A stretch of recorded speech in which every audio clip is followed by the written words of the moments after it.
C'était un départ à Dornecy pour une sortie à la journée.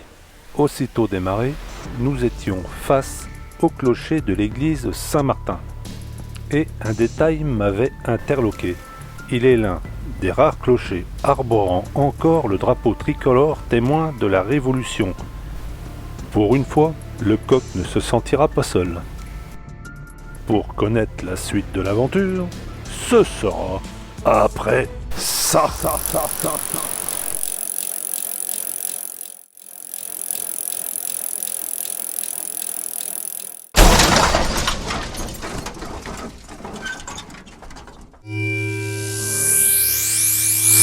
Derrière l'église Saint-Martin, nous quittions Dornecy, où nous trouvions une côte qui nous a vite réchauffés. En effet, à moins de 1 km de l'église, nous étions montés 200 mètres. Je fais du VTT depuis 1985. Pourtant, je n'avais encore jamais vu ça. Sur ce grand chemin, sans doute assez passager, arborait un stop pour laisser la priorité à notre petit sentier. Bizarre, non? Un stop pour laisser passer notre chemin qu'on emprunte là. Voilà, curieux hein? Maintenant, je vous présente notre chemin prioritaire. Une jolie descente qui commence à sentir bon le Morvan. Attention! Doucement! C'est joli là! Super! Ouais, la roche, regarde! Là. Joli!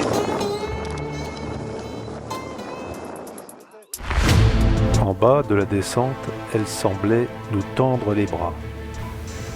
Tels des pèlerins ébahis, nous faisions un arrêt obligé pour contempler Vézelay.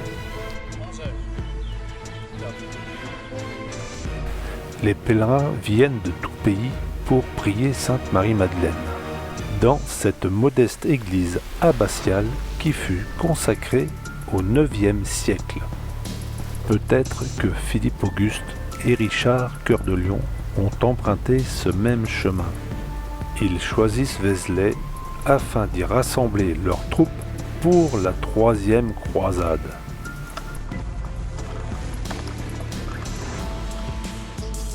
Pas besoin de mortier pour cette petite cabane en pierre sèche. C'est un métier ça, hein? Ouais, c'est chouette!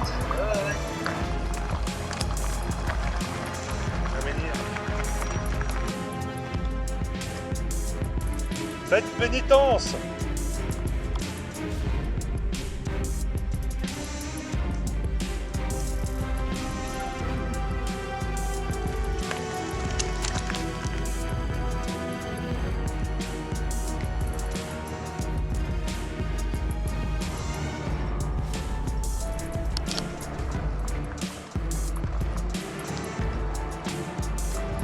Là, on monte sur Vézelay.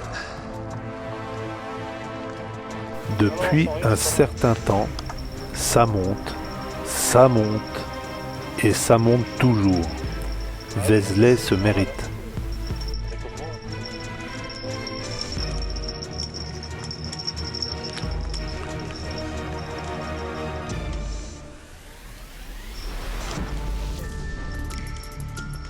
Chapelle 12e. Et la chapelle 12e, c'est où on est passé à côté, non? Quoi d'autre? Des artistes en mal d'inspiration y ont séjourné, comme Paul Claudel, Marcel Proust, Paul Éluard, Picasso, Georges Bataille, Le Corbusier, Maurice Clavel, Max-Paul Fouché, Jacques Lacarrière, Mstislav Rostropovitch, à tes souhaits. Cette fois-ci, le sommet est en vue. Nous y sommes.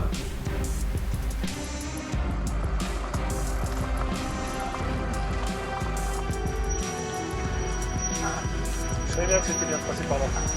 Hein? Regarde, t'as les grelots qui touchent la selle. Mouline, t'as tout mis là? Ah ouais.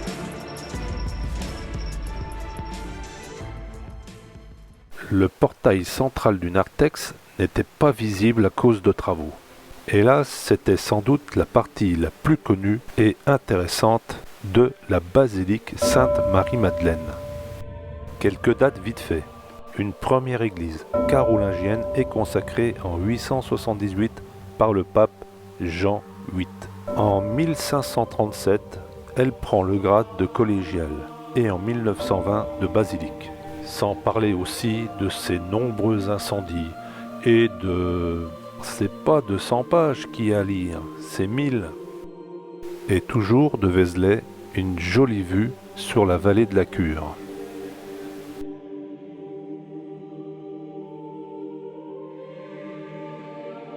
Étonnant, mais nous sommes à peine plus haut que le mont Givre. Nous quittions Vézelay en longeant ses remparts.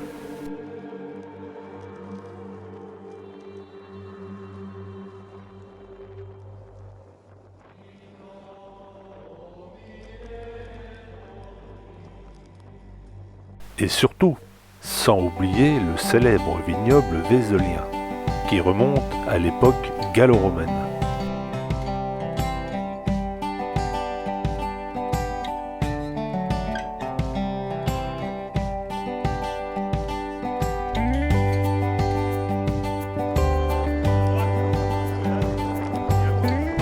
Il s'agit de la fontaine Sainte-Marie-Madeleine située juste en dessous de la butte de Vézelay.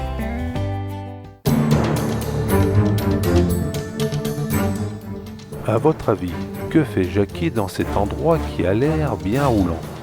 Sans doute à la recherche de sensations fortes dans ce passage très scabreux.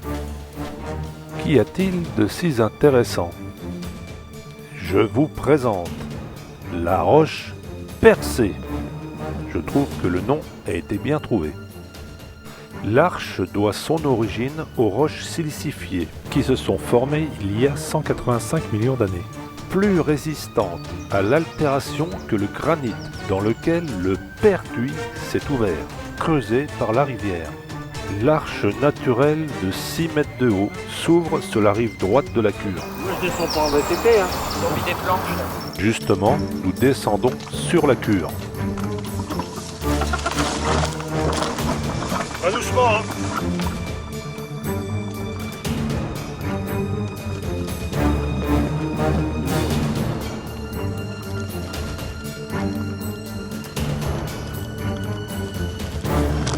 Un vrai petit sentier de montagne.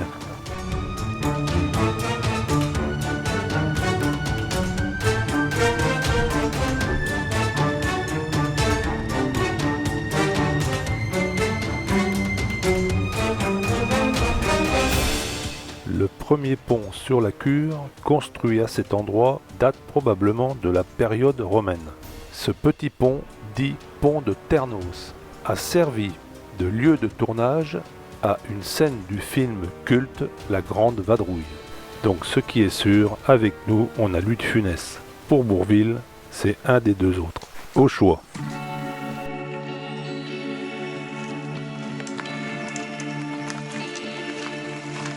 Un beau rocher, hein. Il est équipé. Pour nous, trop de monde au petit pont romain. On continue à la recherche d'un endroit plus tranquille pour pique-niquer. Toujours dans ces gorges le long de la Cure.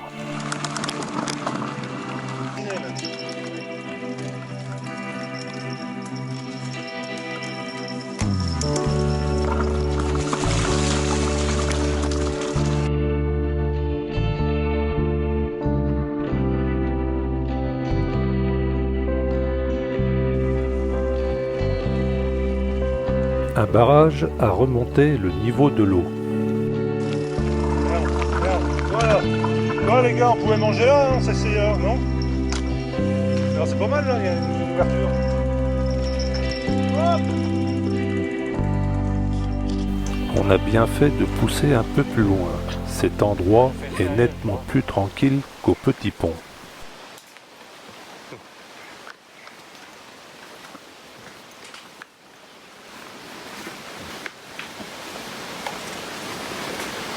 Bon, pour manger, il y a pire. Hein.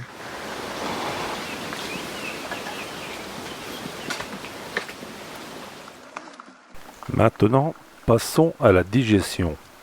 Elle se fait tant bien que mal.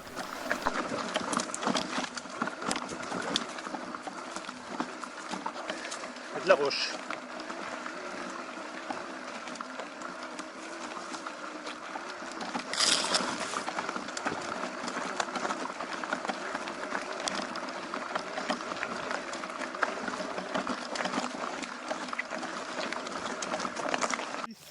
Tu te rappelais depuis le temps de Geoffroy? Oui. Ah bon. Ah oui, oui, oui. Là, on est en pleine montagne.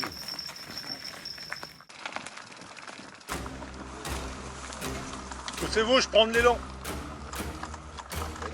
En haut de la côte, toujours avec des grenouilles dans le ventre.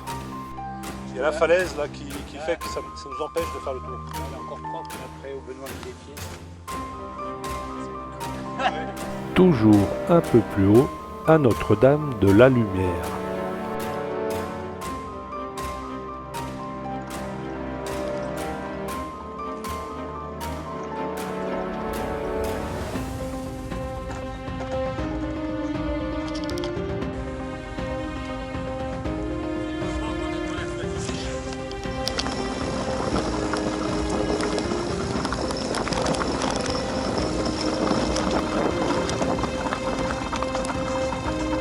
Alors, a priori, ça se fait là.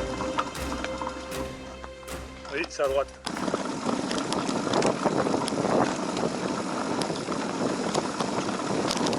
En arrivant dans ce joli village de Seuvres, j'ai l'impression de retourner en enfance en voyant cette R17 TL. Ah, on a changé de siècle.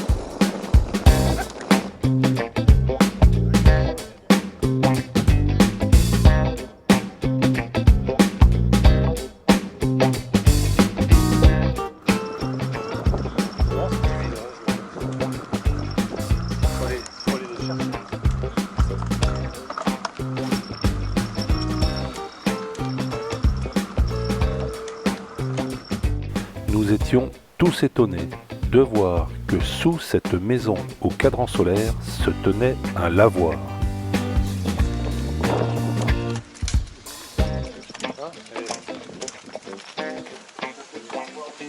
Ah, tu voulais de l'eau là? Ah oui, impeccable. Non, on aurait pu manger là. On aurait pu manger là. Voilà le poisson qui est là-dedans. On descend de là-bas. Hein. L'après-midi, il faisait tellement chaud qu'on était content de prendre un peu le frais.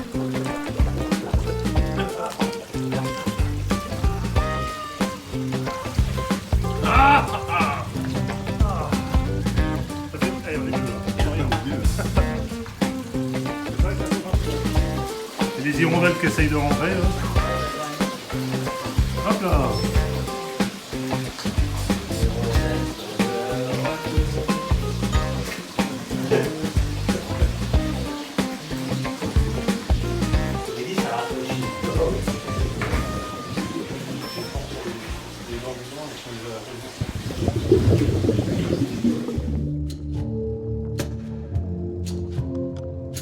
Pendant que je m'amusais sur une butte, les copains attendaient à l'ombre.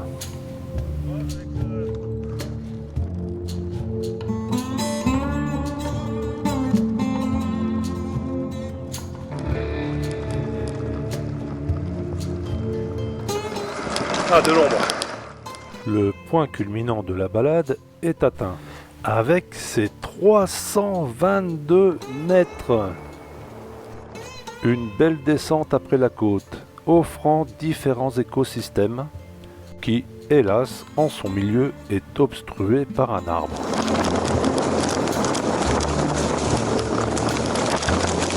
On va 300 balais là.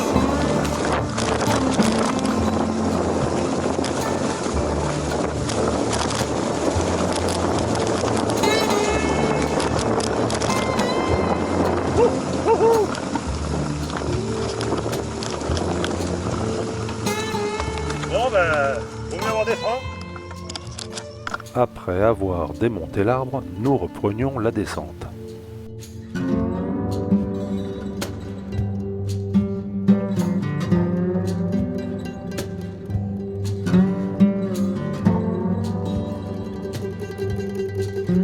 C'est bien cette descente là.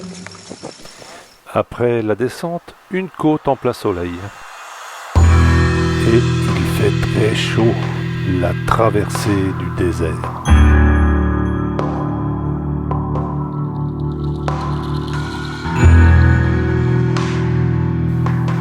Et après la côte, une descente à l'ombre, en guise de ventilateur. Ah!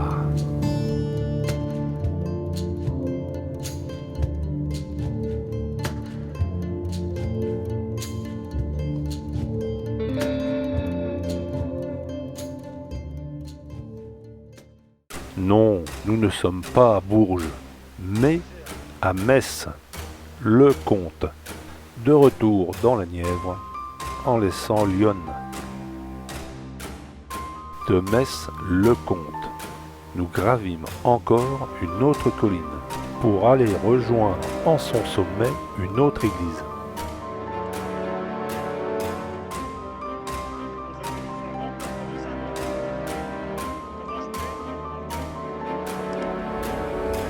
L'église Notre-Dame de l'Assomption, XIIe siècle, est une ancienne chapelle d'un château fort.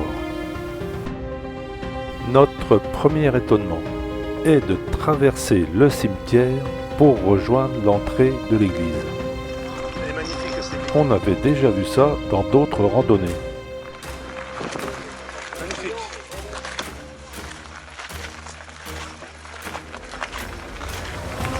Elle est belle cette église, hein.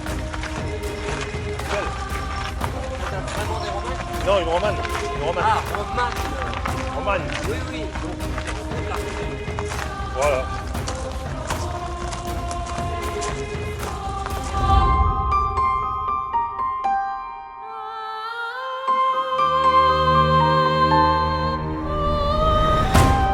Deux particularités de cette église. Le toit est en lauze. Dans la Nièvre, c'est pas courant. Et la gouttière est en bois. Je me demande si je suis pas déjà venu là. La gouttière en bois, ça me dit quelque chose. On en profite pour prendre le goûter, avec les locataires pas très gourmands.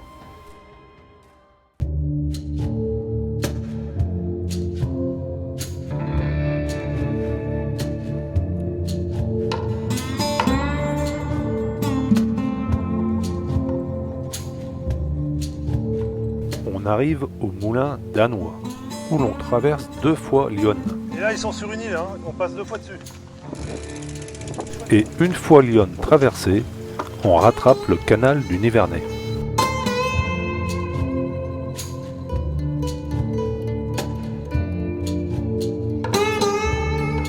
On ne le voit pas à l'image, mais à droite du canal du Nivernais longe Lyon.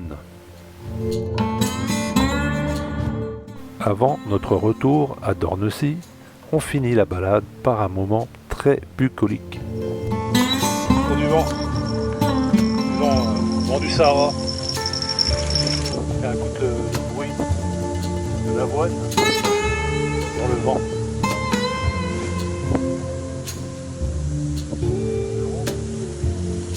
Écoute l'avoine chanter dans le vent. Arrivé à Dornecy, on emprunte le pont de Brève jusqu'à la place des Fontaines.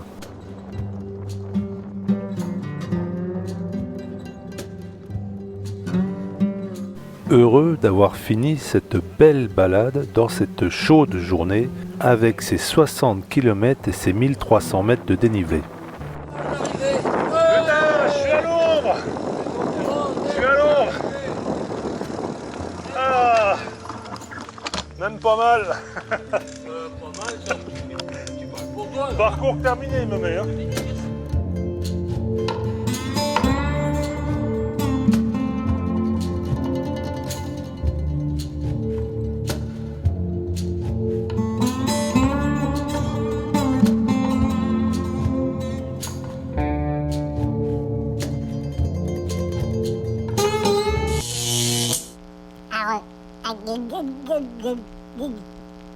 Vélo. tout terrain.